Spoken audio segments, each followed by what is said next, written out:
வணக்கம் ஃப்ரெண்ட்ஸ். ரேடிகாசை சீரியல்ல இன்னைக்கு எபிசோட்ல என்ன நடக்குதுன்னு பார்க்கலாம் வாங்க. எடுத்த உடனே ஒரே இருட்டா இருக்கு. அவுட்லைனா 2 உருவங்கள் தெரியுது. 2 உருவங்களும் ஒரு ரூம்குள்ள நுழையறாங்க. அங்க கொஞ்சம் ரேக் பாத்திரம் பண்டோன்னு இருக்கு. இருட்டுக்குள்ளேயே போய் சிலிண்டரோட மவுத் எல்லாம் ஓபன் பண்ணி விடுறாங்க. 2 பேரும் முகமூடி போட்டிருக்க சிலிண்டர்ல இருந்து கேஸ் அப்படியே லீக் ஆகுது.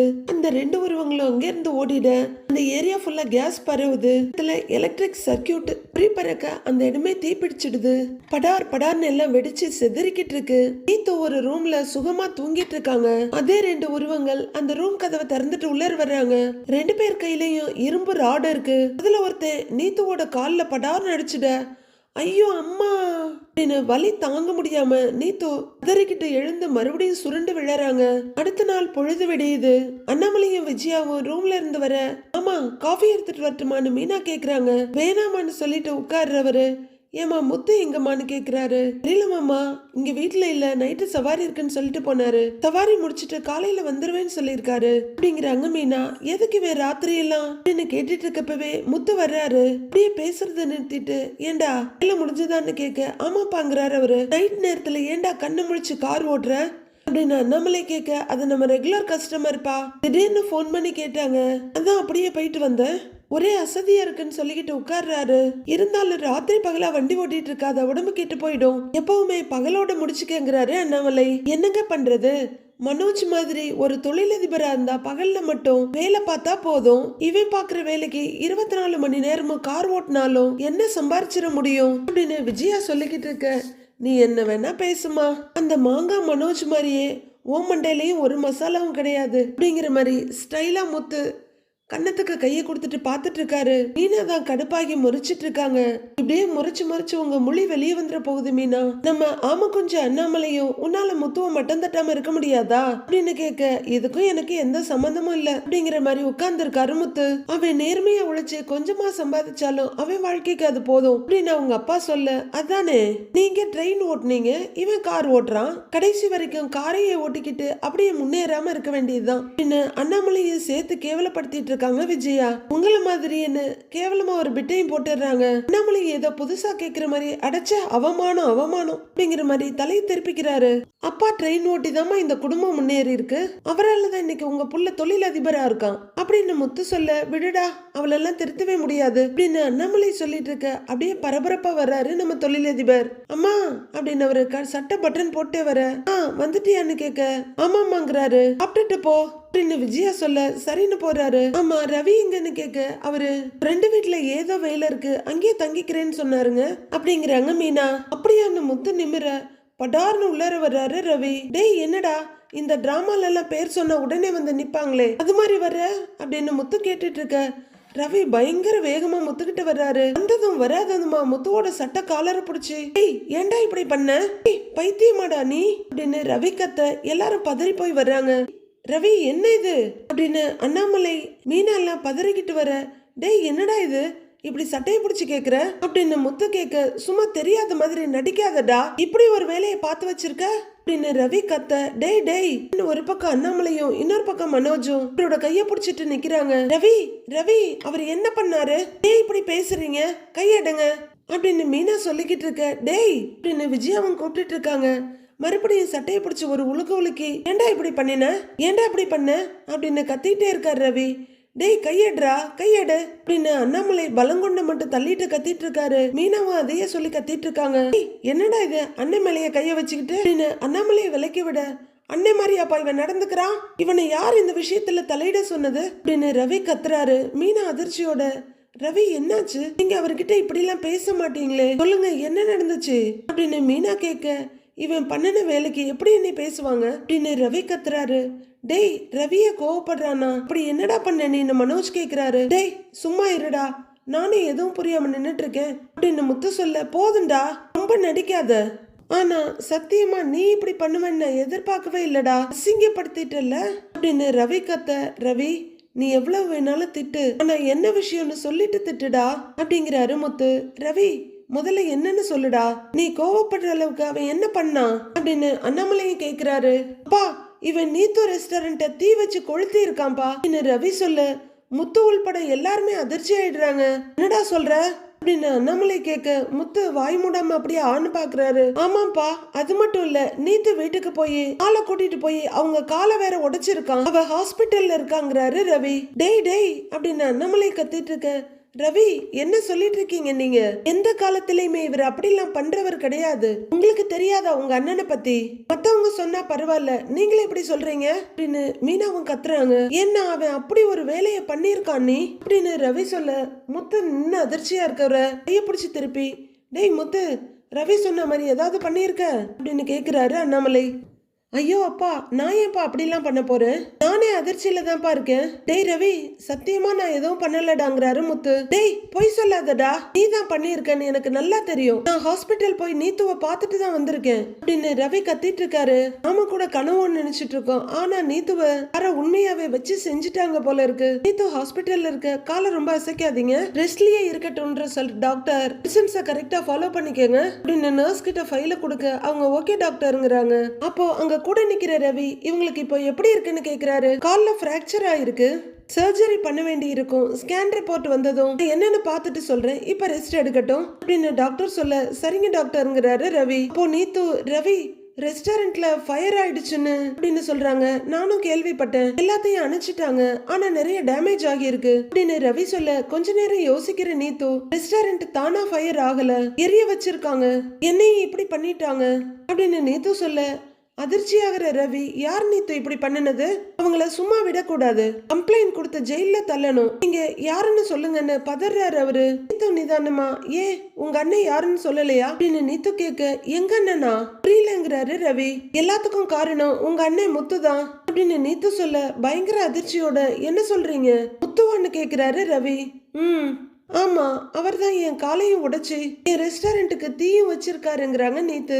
இல்ல நீத்து, நீங்க ஏதோ தெரியாம பேசுறீங்க, முத்து அப்படிலாம் பண்றவன் இல்லங்கிறாரு ரவி. இல்ல ரவி, இத பண்ணினது முத்துதாங்கிறாங்க நீத்து. கண்டிப்பா அவன் பண்ணியிருக்க மாட்டான், அவன் நியாயமான விஷயத்துக்கு கோவப்படுவானே தவிர இந்த மாதிரி கேவலமான விஷயத்தெல்லாம் அவன் என்னைக்குமே பண்ண மாட்டான் நீத்து அப்படின்னு ரவி சொல்ல, நீங்க நம்ப மாட்டீங்கன்னு தெரியும், ஏன்னா அவர் உங்க அண்ணன் அப்படின்றாங்க நீத்து. என் அண்ணங்கிறதுக்காக சொல்லல, முத்துவ பத்தி எனக்கு நல்லா தெரியும், அவனுக்கு எதுவா இருந்தாலும் நேர்ல பேசிதான் பழக்கம் அப்படின்னு ரவி சொல்ல, ஆமா, நேரடியா சொன்னதான் அவர் செஞ்சிருக்காரு அப்படிங்கிறாங்க நீத்து. ரவிக்கு புரியல, என்ன சொல்றீங்க அப்படின்னு கேட்க, உங்க அண்ணே முத்துவும் அவரோட ஃப்ரெண்டும் என் ரெஸ்டாரண்ட்டுக்கு வந்து என்ன மிரட்டினாங்க அப்படின்னு நீத்து சொல்ல, மிரட்டினாங்களான்னு அதிர்ச்சியோட பாக்குறாரு ரவி.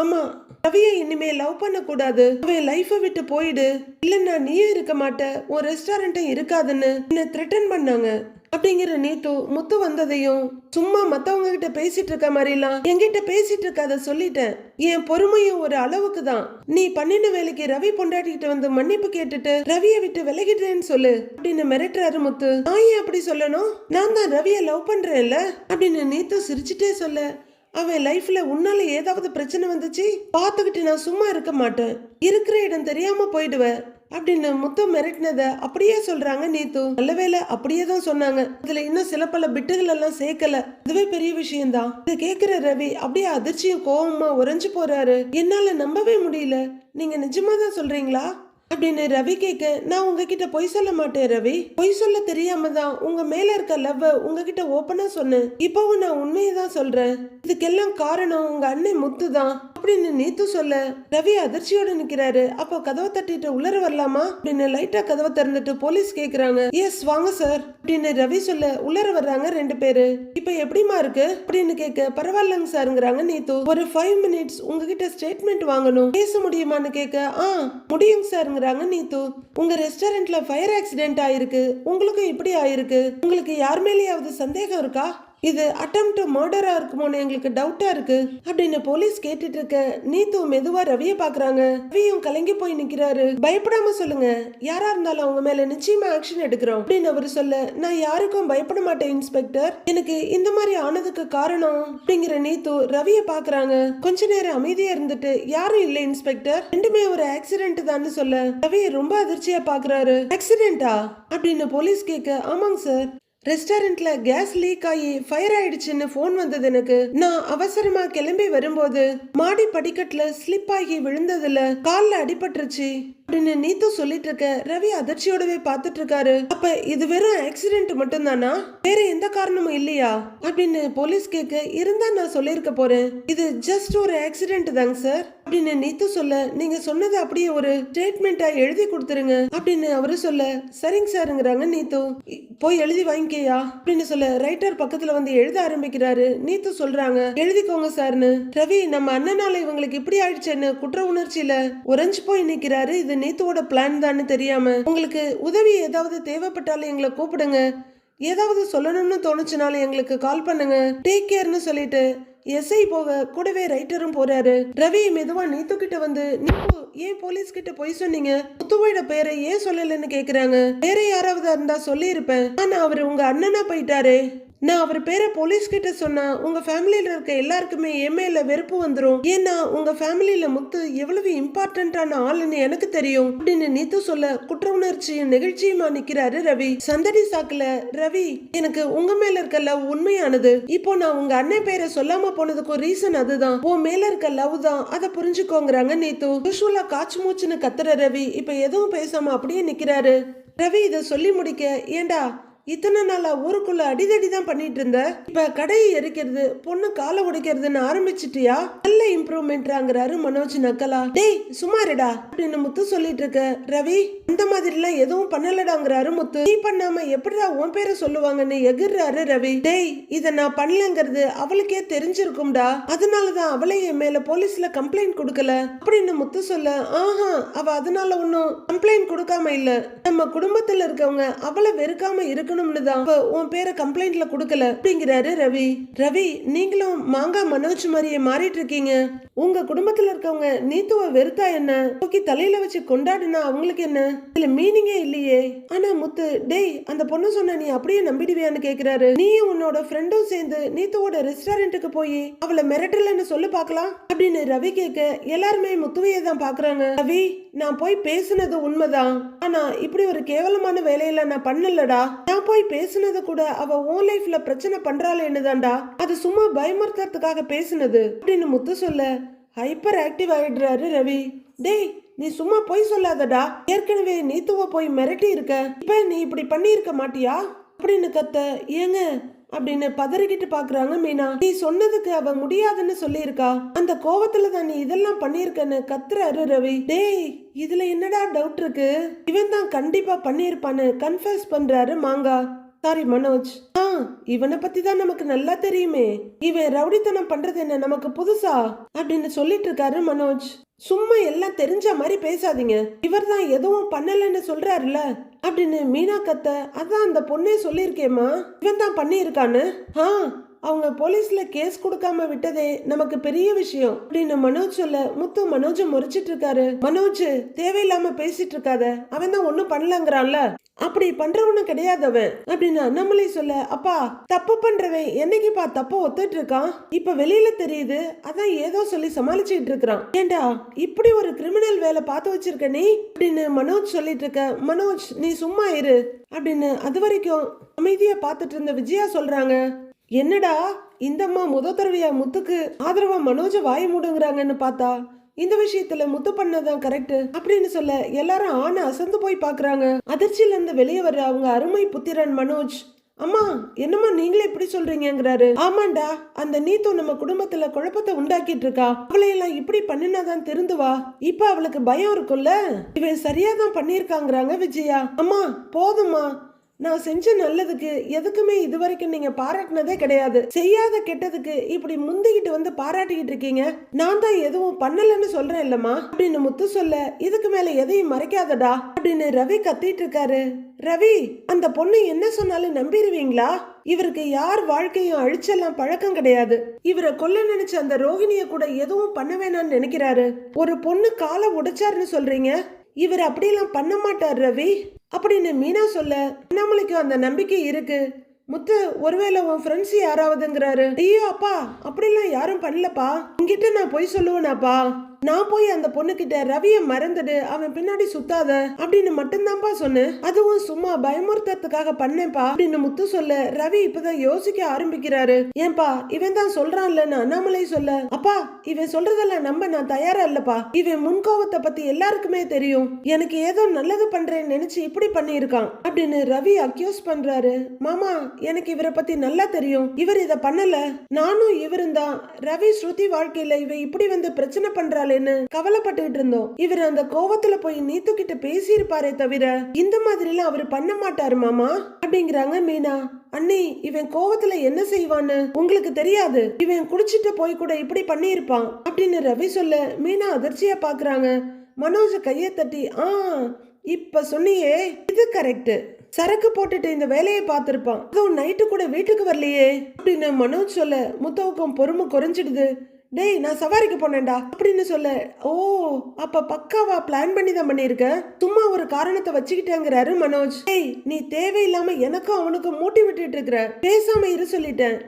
மனோஜ் முன்னாடி வந்து மிரட்டுறாரு முத்து. ரவியும் பக்கத்துல வந்து நிக்க அவரோட கைய பிடிச்சி டேய் நம்புடாங்கிறாரு முத்து. ரவி வெடுக்குன்னு கைய உருவிக்கிட்டு இந்த விஷயத்துல நான் உன்னை நம்ப தயாரா இல்லடா அப்படின்னு சொல்லிட்டு இருக்கும் போதே ரவியோட மொபைல் ரிங் ஆகுது. அவரு எரிச்சலோட போன் ஆன் பண்ணி காதுல வைக்க, சார் நாங்க நீத்துவை அட்மிட் பண்ண ஹாஸ்பிட்டல்ல இருந்து பேசுறோம் அப்படின்னு சொல்ல இவரு சீரியஸ் ஆகி சொல்லுங்கிறாரு. சார் அவங்களுக்கு ஒரு சின்ன சர்ஜரி பண்ண வேண்டி இருக்கு, நீங்க வந்து சைன் பண்றீங்களா அப்படின்னு அந்த நர்ஸ் கேக்குறாங்க. அவங்க வீட்டுல இருந்து யாரும் வரலையா அப்படின்னு ரவி கேட்க, இல்லங்க சார் நாங்க அவங்க கிட்ட கேட்டோங்க சார், அவங்க தான் உங்க நம்பர் கொடுத்தாங்க, கொஞ்சம் சீக்கிரம் வாங்க சார் அப்படின்னு நர்ஸ் சொல்ல கண்ணை மூடி திறந்துட்டு சரி நான் வரேன்னு போனை வைக்கிறாரு ரவி.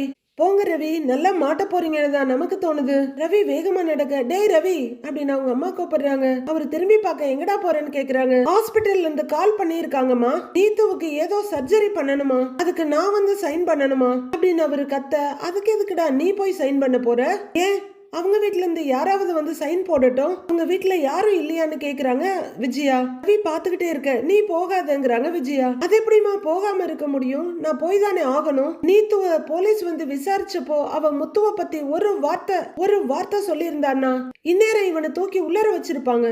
ஆனா அவ எதுவுமே சொல்லல. அந்த நன்றி கடனுக்காகவாது நான் போய் தானே ஆகணும் அப்படின்னு ரவி பல்ல காட்டி பயங்கரமா கோவமா சொல்லிட்டு இருக்காரு.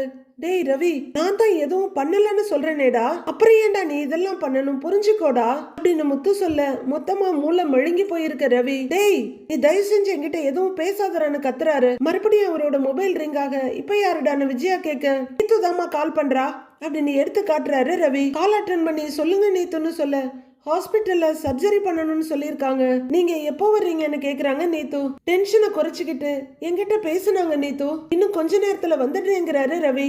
சரின்னு போன் வைக்கிறாங்க நீத்து. டேய் எனக்கு நல்லது பண்றேன்னு என் வாழ்க்கையில எவ்வளவு பெரிய பிரச்சனை பண்ணி வச்சிருக்கடா, எப்ப வருவேன்னு போன் பண்ணி கேக்குறா, இப்ப சந்தோஷமா உனக்கு அப்படின்னு கத்திட்டு ரவி போக முத்து திகைச்சு போய் பாக்குறாரு. ஆமா கொஞ்சம் அண்ணாமலை மெல்ல ஊர்ந்து வந்து முத்துவ பாக்க, என்னப்பா நீ எப்படி பாக்குற, நான் எதுவும் செய்யலப்பாங்கிறாரு அவரு. உங்ககிட்ட பொய் சொல்ற அளவுக்கெல்லாம் தைரியம் எனக்கு கிடையாது, நான் தப்பே பண்ணனா கூட உங்ககிட்ட வந்து சொல்லிடுவேன் அப்படின்னு முத்து சொல்ல, தெரியும்டா உன்னை பத்தி எனக்கு நல்லா தெரியும், நீ இப்படி செஞ்சேன்னு சொன்ன நானும் நம்ப மாட்டேன், ஆனா ஏதோ குழப்பம் நடந்திருக்கு, ரவியோட கோபம் குறையிட்டும் அப்புறம் பேசிக்கலாம் அப்படின்னு அண்ணாமலை அங்கிருந்து நகர்றாரு. விஜயா முத்து பக்கத்துல வர்றாங்க. ஏதோ கருத்து சொல்ல போறாங்கன்னு நினைச்சா, டேய் அந்த நீத்து காலனி உடைச்சதுக்கு பதிலா பார்லர்காரி காலை உடைச்சிருந்தா நான் ரொம்ப சந்தோஷப்பட்டிருப்பேன் அப்படின்னு முத்துவ கொலகாரனாவே வர்ணிச்சுட்டு போறாங்க விஜயா. மனோஜும் போயிடுறாரு. முத்து வெறுத்து போய் சோஃபால கைய ஊனிட்டு இடுப்புல கைய கொடுத்துட்டு நிக்க பின்னாடி வர்றாங்க மீனா. மீனா முத்துவோட கைய பிடிக்க, என்ன மீனா ரவி என்ன நம்ப மாட்டேங்கிறான், அவன் பிறந்ததுல இருந்து அவனை நான் திட்டி இருக்கேன் அடிச்சிருக்கேன், அவன் ஒரு நாள் என்கிட்ட இப்படி எல்லாம் சண்டை போட்டதே கிடையாது அப்படின்னு மனசு தாங்காம சொல்றாரு முத்து. கவலைப்படாதீங்க, மாமா சொன்ன மாதிரி நடுவுல ஏதோ தப்பு நடந்திருக்கு, அது என்னன்னு தான் கண்டுபிடிக்கணுங்கிறாங்க மீனா. நீங்க வருத்தப்படாதீங்கன்னு சொல்லிட்டு மீனா போக அவர் பாவம் வருத்தத்தோட நிக்கிறாரு. அவரு நொந்து நூடுல்ஸ் ஆகி கட்டல்ல உட்கார்ந்துருக்க, இந்தாங்க மணத்தக்காளி கீரை சூப் அப்படின்னு மீனா கொண்டு வந்து நீட்டுறாங்க. இப்பவா வச்சேன்னு கேக்குறாரு அவரு. இல்லங்க கொஞ்ச நேரத்துக்கு முன்னாடி வச்சேன், நடந்த பிரச்சனையில குடுக்க மறந்துட்டேன், குடிங்க கண்ணுக்கு ரொம்ப நல்லதுங்கிறாங்க மீனா. நம்ம பொழப்புக்கு கண்ணு நல்லா தெரியணுமே அப்படின்னு ஸ்பூன்ல எடுக்கிற முத்து, சூடா இருக்கு அப்புறமா குடிச்சுக்கிறேன்னு ஓரமா வைக்கிறாரு. அவரு அப்படியே கைய ஊனி உட்கார்ந்துருக்க, என்னங்க யோசிக்கிறீங்க மீனா, இந்த நீத்து பொண்ணு பிரச்சனை இவ்வளவு பெரிய விஷயம் ஆயிடுச்சுன்னு யோசிக்கிறேன், அதுக்குள்ள என்ன வேற இழுத்து விட்டுட்டாங்கிறாரு முத்து. ரவியும் அதை நம்பிட்டாருன்னு தாங்க எனக்கு வருத்தமா இருக்குங்கிறாங்க மீனா. அவனையும் குறை சொல்ல முடியாது. அந்த பொண்ணுக்கு இப்படி ஆயிடுச்சு, அந்த கோபம் அவனுக்கு இருக்கும்ல. ஆனா எனக்கு ஒரு சின்ன டவுட் இருக்கு மீனா அப்படின்னு முத்து சொல்ல, என்னங்கன்னு கேக்குறாங்க மீனா. ஒருவேளை பல்லக்குறையிலேயே ஆள் அனுப்பி கடையை அடிச்சிருக்குமோன்னு எனக்கு பயமா இருக்கு, சந்தேகமா இருக்கு அப்படின்னு முத்து சொல்ல, ஏங்க ஸ்ருதி அப்படிலாம் பண்ண மாட்டாங்கங்க. எனக்கு தெரிஞ்சு அவங்களுக்கு இந்த மாதிரி ஆள் வச்சோ இல்ல மறைமுகமாவோ எதுவும் பண்ண தெரியாதுங்க. எதுவா இருந்தாலும் முகத்துக்கு நேரா தான் பேசுவாங்க. அதுவும் இல்லாம இந்த மாதிரி ஒருத்தங்களை காயப்படுத்துறதெல்லாம் அவங்க ஒரு நாளும் பண்ண மாட்டாங்க அப்படின்னு மீனா உறுதியா சொல்ல, அப்படியா, அப்ப இது யார் பண்ண வேலையா இருக்கும், நீ என்ன நினைக்கிறேன்னு கேக்குறாரு முத்து. ஒருவேளை அத்தை சிந்தாமணி கிட்ட சொல்லி அவங்க மூலமா ஏதாவது பண்ணி இருக்கலாம் அப்படின்னு மீனா சொல்ல, நீ சொல்றது நடந்திருக்க வாய்ப்பு இருக்கு. ஏன்னா அம்மா மட்டும் தனியா இந்த மாதிரி யோசிச்சிருக்க மாட்டாங்க. இப்ப சிந்தாமணிங்கிற தேவையில்லாத ஒரு ஆணி அவங்க கூட சேர்ந்திருக்கு இல்லையா, அதான் சந்தேகமா இருக்குங்கிறாரு முத்து. ஆனா அத்தை இந்த மாதிரி ஏதாவது பண்ணினா அவங்க முகமே காட்டி கொடுத்துருங்க, நான் நிறைய தடவை கவனிச்சிருக்கேன். ஆனா ரவி வந்து இப்ப பேசும்போது அவங்க முகத்துல அப்படி எதுவும் தெரியலங்க அப்படின்றாங்க மீனா. அட நீ என்ன மீனா, இவ்வளவு தூரம் பிளான் பண்றவங்களுக்கு அத வெளியே தெரியாம காட்டிக்க தெரியாதாங்கிறாரு முத்து. செஞ்சுட்டு செய்யாத மாதிரி கூட இருக்கலாம்ல அப்படின்னு முத்து சொல்ல, யோசிக்கிற மீனா இப்ப இதுக்கு என்னதாங்க முடிவுங்கிறாங்க. என்ன பண்றதுன்னே தெரியல. ரவியும் பேச்ச கேட்க மாட்டேங்கிறான், பலகுரெல்லாம் கோவிச்சிட்டு அங்க போய் உட்கார்ந்துருச்சு. இந்த நீத்துவும் ரவியை விட்டு போக மாட்டேங்குது அப்படின்னு முத்து சொல்ல, நான் வேணா ஸ்ருதி அவங்க வீட்டுல போய் பார்த்து பேசிட்டு வரட்டுமாங்கிறாங்க மீனா. போய் பார்த்துட்டு வா, இதுக்கு எதுக்கு என்கிட்ட கேட்டுட்டு இருக்கிற, நீ போனா இந்த பிரச்சனையை சரி பண்ணதான் பாப்ப. ரவிக்கும் பலகுரலுக்கும் இருக்கிற பிரச்சனை தீந்து பலகுரல் நம்ம வீட்டுக்கு வந்துச்சுன்னா போதும் மீனா. பலகுரல் ரொம்ப நல்ல பொண்ணு, ரவியும் மனசு கஷ்டப்பட்டுட்டு இருக்கிறான். அதுவும் இல்லாம அது நிறைய நேரத்துல நமக்காக சப்போர்ட்டா இருந்திருக்குது அப்படின்னு முத்து சொல்ல, ஆமாங்க நிஜமாவே ஸ்ருதி நமக்கு நிறைய உதவி பண்ணியிருக்காங்க. இந்த நீத்து அவங்களோட வாழ்க்கையை கெடுக்க பாக்குறா, நாம இதை இப்படியே விட முடியாதுங்க. நான் போய் ஸ்ருதிய பார்த்து பேசிட்டு வரேன் அப்படிங்கிறாங்க மீனா. ஷோரூம்ல பார்க் ஃப்ரெண்டு சந்தோஷம் மனோஜோட பிஏ ஜீவாவும் பேசிக்கிட்டே வர, எல்லாரும் வர்றவங்கள பார்த்து அப்படியே அசந்து அதிர்ந்து போய் நின்னுடுறாங்க. வாங்க இதுதான் ஷோரூம் பாத்தீங்களா அப்படின்னு ரோஹிணி காட்டிக்கிட்டு இருக்க. இதானா என்ன அவரு கேட்டுட்டு இருக்க. அங்க பாருங்க, அங்கெல்லாம் எல்லா ப்ராடக்ட்ஸும் இருக்கு, வாங்க அங்க பாக்கலாம் அப்படின்னு ரோஹிணி அவரை கூப்பிட ஷியோர்னு போறாரு அவரு. சார் அப்படின்னுட்டு ஜீவாவும் பின்னாடியே போக பார்க் ஃப்ரெண்டும் போறாரு. 1 ஹவர்ல டெலிவரி ஆயிடும். மனோஜ் ஒரு கவர்ல பில்ல போட்டு கொடுக்க தேங்க்யூ சார்னு ஒரு கப்பல் வாங்கிட்டு இருக்காங்க அப்படின்னு சொல்லிட்டு அவங்க அந்த கவரை வாங்கிட்டு கிளம்புறாங்க. அப்போ ரோஹிணி அந்த ஆளோட அங்க வர்றாங்க. மனோஜ் குனிஞ்சவரு நிமிந்து அப்படியே 2 பேரையும் பார்த்துட்டு இருக்க. பிரகாஷ், நான் சொன்னேன்ல அவர்தான் இந்த மனோஜ், நானும் இவரும் தான் பார்ட்னர்ஸ் அப்படின்னு ரோஹிணி சொல்ல, ஹாய் மனோஜ்ங்கிறாரு பிரகாஷ். மனோஜ் எதுவும் சொல்லாம அப்படியே முறைச்சுக்கிட்டு இருக்க, பிசினஸ்ல அப்படின்னு ரோஹிணி சொல்ல 2 பேரையும் மாறி மாறி பார்த்துட்டு இருக்காரு மனோஜ். மனோஜ் இவரு பிரகாஷ், பில்டர்ஸ் இண்டஸ்ட்ரீஸ்ல one of the big shot, சென்னையில நிறைய அபார்ட்மெண்ட் கட்டிட்டு இருக்காரு, வெரி நைஸ் பர்சன் அப்படின்னு ஒரு வழி வழிஞ்சிட்டு சொல்ல, அந்த பிரகாஷும் ஏகத்துக்கும் வலிஞ்சிட்டு சிரிக்கிறாரு. அண்ட் இவரு புதுசா கட்டியிருக்க அபார்ட்மெண்ட்ல நிறைய ஓவன் கேட்டிருக்காங்க, நம்ம கிட்ட ஸ்டாக் இருக்கா அப்படின்னு மானங்கேட்ட ரோஹிணி கேட்க, மாங்கா மனோஜும் இருக்குங்கிறாரு. அப்படின்னு தலையாட்டிட்டு ரோஹிணி பிரகாஷ் பக்கம் திரும்ப, கொஞ்ச நாளாதான் ரோஹிணி எனக்கு பழக்கம் அப்படின்னு பிரகாஷ் சொல்ல, மனோஜ சுத்தி ஜிங்கு சிக்கிடி ஜிங்கா சிக்கிடி ஜிங்கு சிக்கிடி ஜிங்கா சிக்கிடி ஜிங்காத்தோ அப்படின்ற மியூசிக் ஓடிட்டு இருக்க அவர் அதிர்ந்து போய் பாக்குறாரு. கேடுகட்ட ரோஹிணி அடுத்தடுத்து கேவலமான வேலைகள்லாம் பார்த்துக்கிட்டே தான் இருக்காங்க. அவங்க துளி கூட அடங்குற மாதிரியும் தெரியல, செஞ்ச தப்புக்கு ஃபீல் பண்ற மாதிரியும் தெரியல. அடுத்து என்ன நடக்க போகுதுன்னு பொறுத்திருந்து பார்க்கலாம் ஃப்ரெண்ட்ஸ்.